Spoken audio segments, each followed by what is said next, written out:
प्रदेश के अंदर एक बहुत ही गंभीर मुद्दे पर चर्चा करेंगे और ये मुद्दा है उत्तर प्रदेश की दूसरी सबसे बड़ी जाति से संबंधित।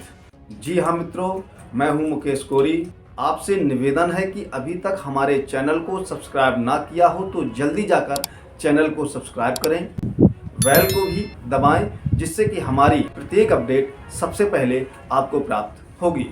आज के उत्तर प्रदेश के अंदर दोहरे समाज के बाद एक जो सबसे बड़ा वर्ग रहता है, जिसने अपने आप को कई छोटे छोटे वर्गों में बांट लिया है, जिसकी वजह से उत्तर प्रदेश की सभी पार्टियों ने उसको अनदेखा कर दिया है। अनदेखा करने के बाद भी एक सबसे बड़ी चीज़ सामने आई है, अनुसूचित जाति से संबंधित है।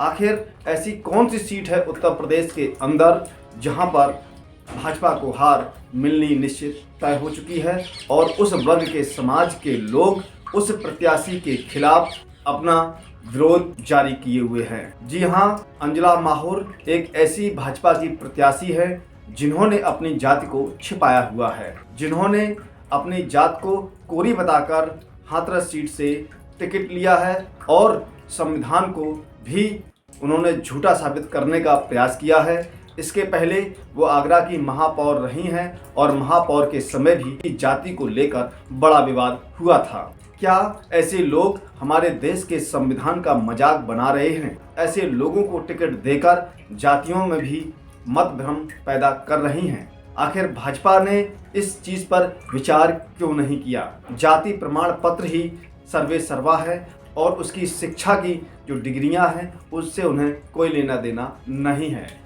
शिक्षा की मार्कशीट से, शिक्षा के स्नातक प्रमाण पत्र से भाजपा को कोई लेना देना नहीं है।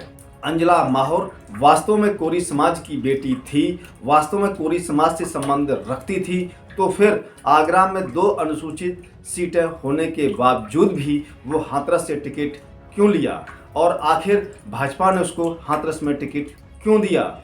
ये हम सब सुनेंगे आगे अपनी इस खबर में और हम इस बात को पूरे सच के साथ रख रहे हैं। कितना सच है और फिर कितना कड़वा है, इस पर आपको अपना जवाब भी देना है।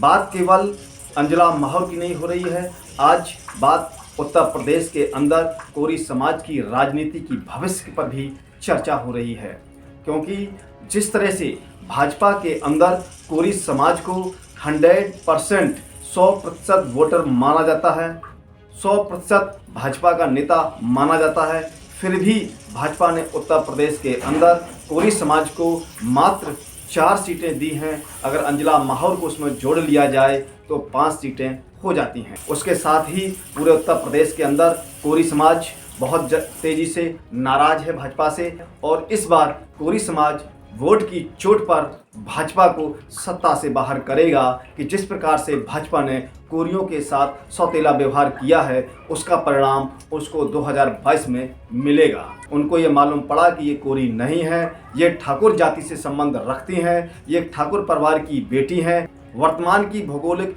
स्थिति पर अगर ध्यान दिया जाए तो सुप्रीम कोर्ट के अनुसार, संविधान के अनुसार अब बेटी की जात उसके पति से नहीं मानी जाती, अब बेटी की जात उसके पिता से जोड़ी जाती है।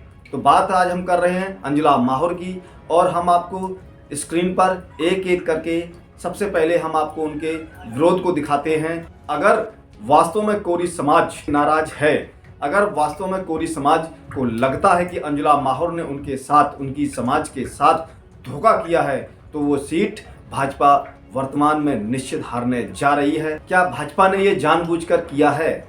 वैसे भी सहारनपुर से लेकर लखनऊ तक भाजपा ने एक भी टिकट कोरी समाज को नहीं दिया, क्योंकि यहाँ पर हम अन्य पार्टियों को इसमें नहीं घसीट सकते, क्योंकि अन्य पार्टियों में कोरी समाज की भागीदारी शून्य के बराबर दिखाई पड़ती है।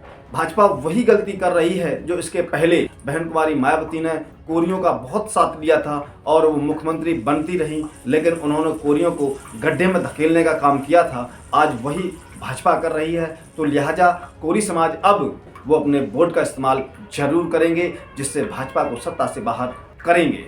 ये मैं नहीं कह रहा, ये मेरा चैनल नहीं कह रहा, ये धरातल से उठती हुई आवाज़ों की पुकार है। आप स्क्रीन पर देखिए कि हम आपको सबसे पहले उनके पेपर कटिंग का विरोध दिखाते हैं जो सामने उभर कर आया है। यह है कि मेयर के खिलाफ पोस्टरबाजी। इसमें लिखा है कि टिकट को लेकर गुटबाजी और खींचतान, स्थानीय नेतृत्व अभी तक नाकाफिक। दूसरा लिखा है कि महापौर की जाति पता करने के लिए कल होगी बैठक। अब टिकट तो हो ही चुका है, भाजपा टिकट दे चुकी है, मालूम पड़ा है कि कोरी नहीं है। कई सबूत सामने आए हैं, मीडिया के माध्यम से लोगों ने अपने सबूत सामने रखे हैं।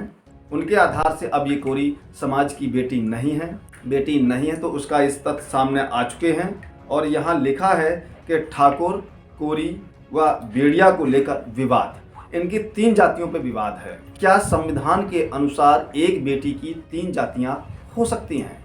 अब इस मुद्दे को स्वयं सुप्रीम कोर्ट संज्ञान में ले। इस मुद्दे पर सुप्रीम कोर्ट को आगे आना चाहिए और उनको तय करना चाहिए कि क्या वास्तव में अंजला माहौर कोरी हैं या बेड़िया हैं या ठाकुर हैं। ये कोरी समाज की पीड़ा है जिस पर सुप्रीम कोर्ट को सोचना चाहिए। इनकी हम शिक्षा पे बात कर ले। छात्र पंजीयन स्थानांतरण प्रमाण पत्र का प्रपत्र, इस पर लिखा है। छात्र का नाम देखते हैं तो छात्र का नाम के नीचे लिखा है कुमारी अंजुला और जाति के जो आपको हरे रंग से डॉट डॉट्स में दिख रही होगी ठाकुर। तो ये इनके स्कूल का स्थानांतरण प्रमाण पत्र है जिससे साबित होता है कि ये कोरी वर्ग से संबंध नहीं रखती हैं। इसके बाद इनका ये दूसरा सर्टिफिकेट है, शिक्षा का सर्टिफिकेट है टीकाराम कन्या इंटर कॉलेज अलीगढ़ का प्रार्थना पत्र है और इसमें नाम लिखा हुआ है कुमारी अंजुला सिंह। जाति भी यहाँ ठाकुर लिखी हुई है। कोई नए कागज नहीं है। 1985 और 86 के समय के ये उनके शिक्षा के प्रमाण पत्र हैं। कोरी समाज का इन्होंने जो प्रमाण पत्र बनवाया है उसकी भी आपको कॉपी दिखाते हैं। जैसा कि आप देख रहे हैं, ये कार्यालय तहसीलदार सदर आगरा का बना हुआ है। नंबर इस पर पड़ा है 553, मतलब 22/10/2005 को ये बनाया गया है। अंजला माहौर लिखा हुआ है। अब यहाँ पर ठाकुर सटके माहौर हो गई। अब यहाँ अंजुला माहौर हो गई, कैसे हो गई इसमें ये नहीं दर्शाया गया। और यहाँ जाति प्रमाण पत्र को इसमें उन्हें अपना गुस्सा इस चुनाव में दिखाना पड़ेगा जिससे कि आने वाले समय में दूसरी पार्टियां ये गलती ना करें और वो समाज को इग्नोर ना करें। अब आपको अपना जो विचार रखना हो वो विचार आप कमेंट बॉक्स में रख सकते हैं। खबर को इतना वायरल करिए कि जानकारी समाज के हर वर्ग तक जा सके। फिर मिलेंगे एक नई जानकारी के साथ, तब तक आप हमको इजाज़त दीजिए। जय भारत।